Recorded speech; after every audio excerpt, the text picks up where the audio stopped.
Hello दोस्तों, आज के टाइम्स ऑफ इंडिया में एक आर्टिकल है that every third child is hooked to social media से डॉक्टर। और ये एक सिर्फ ऑब्जर्वेशन नहीं है, द लैंसेट नाम के जर्नल में दिए गए डेटा पर आधारित है।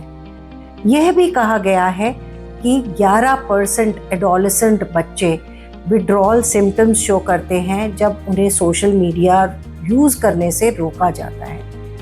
इसके अलावा इसके हेल्थ पर तो सीरियस रिपरकशंस हैं ही। तो यही आज का हमारा टॉपिक है, मोबाइल से परे जहां और भी है। Welcome back to Shakti summit podcast. और आज हम बात करने वाले हैं mobile, social media, online relationships और रियल रिलेशनशिप्स के बीच के यूनिक डिफरेंसेस, उनके एडवांटेजेस, डिसएडवांटेजेस के बारे में, और साथ ही में कुछ ground rules to keep relationships more real.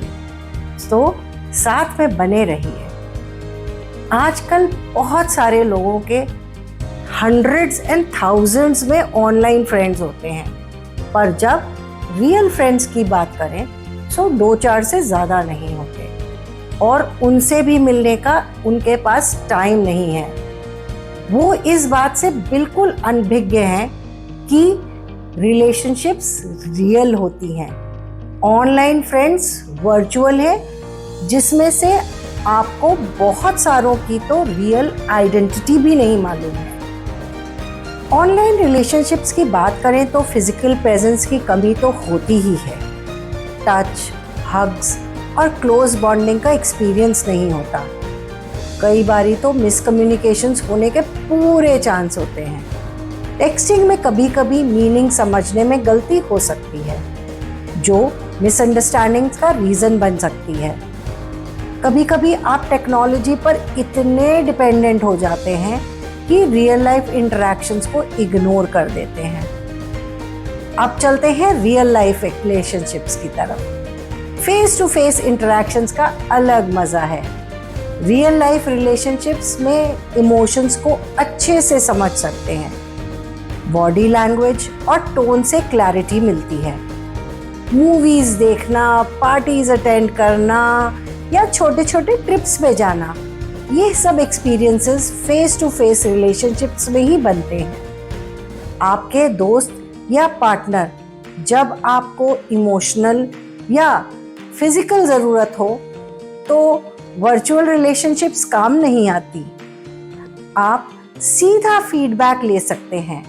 अगर कोई बात समझ में ना आए तो तुरंत क्लैरिटी ले सकते हैं।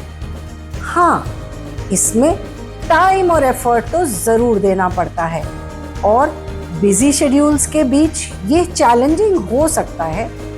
पर अगर लॉन्ग टर्म देखें तो इसके मेंटल और फिजिकल बेनिफिट्स का कोई मुकाबला नहीं।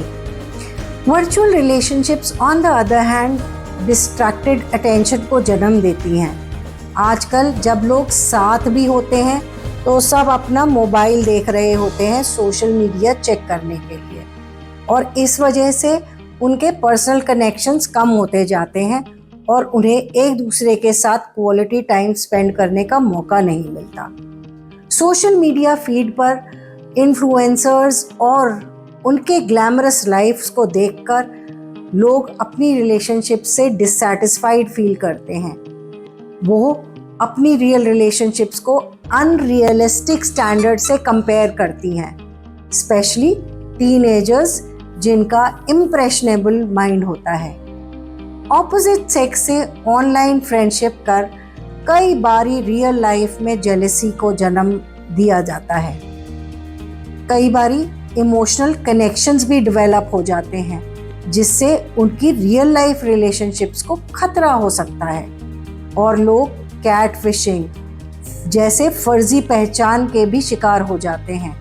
Cat fishers may develop emotional connections with their victims और फिर उनकी फीलिंग से खिलवाड़ करते हैं।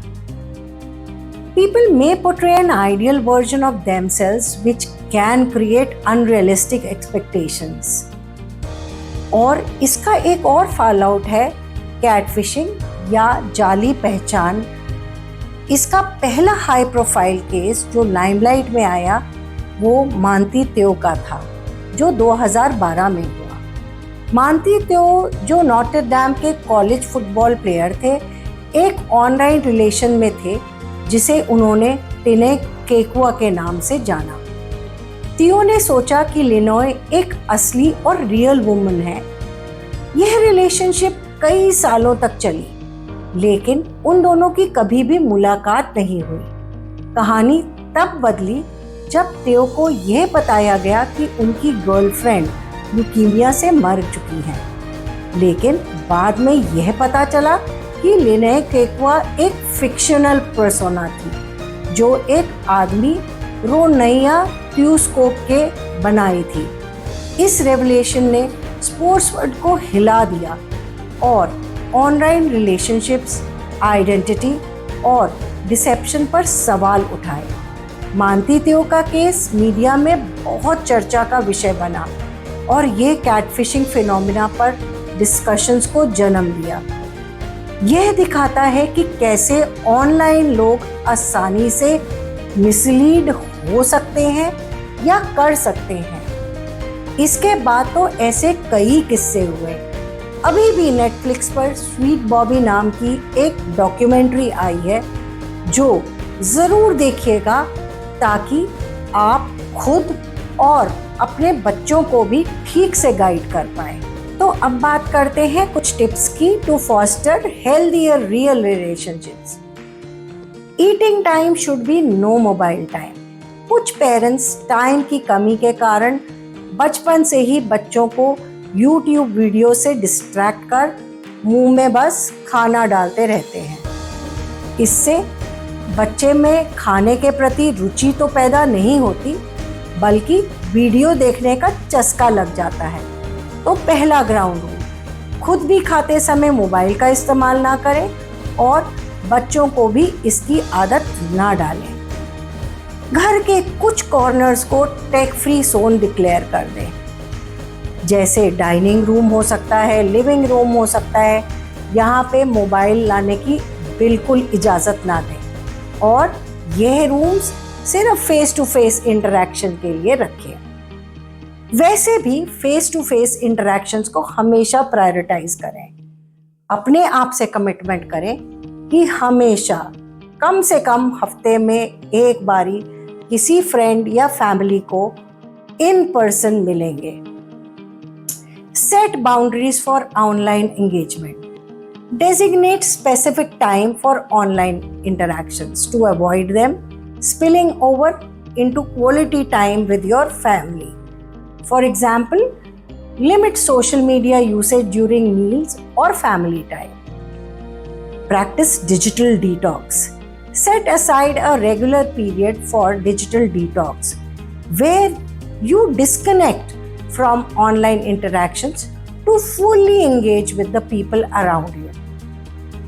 Be mindful of the time spent online. There are apps or tools present in your mobile which can track your online time. So, set limits to ensure it doesn't interfere with your real-time relationships. तो दोस्तों, online और real life relationships दोनों की अपनी खूबियां और खामियां हैं, पर इनके बीच बैलेंस बनाना बहुत ज़रूरी है। क्या आपको ऑनलाइन इंटरेक्शंस की कन्वीनियंस पसंद है या रियल लाइफ बॉन्डिंग का इमोशनल डेप्थ? आपके थॉट्स ज़रूर बताएं। While online relationships can offer unique opportunities for connection, they come with their own set of challenges. Understanding these critical aspects can help individuals navigate the complexities of online dating and relationships more effectively. So, thanks for tuning into our podcast. अगली बारी फिर मिलते हैं, तब तक खुश रहें, सतर्क रहें और रियल रिलेशनशिप्स में टाइम इन्वेस्ट करें।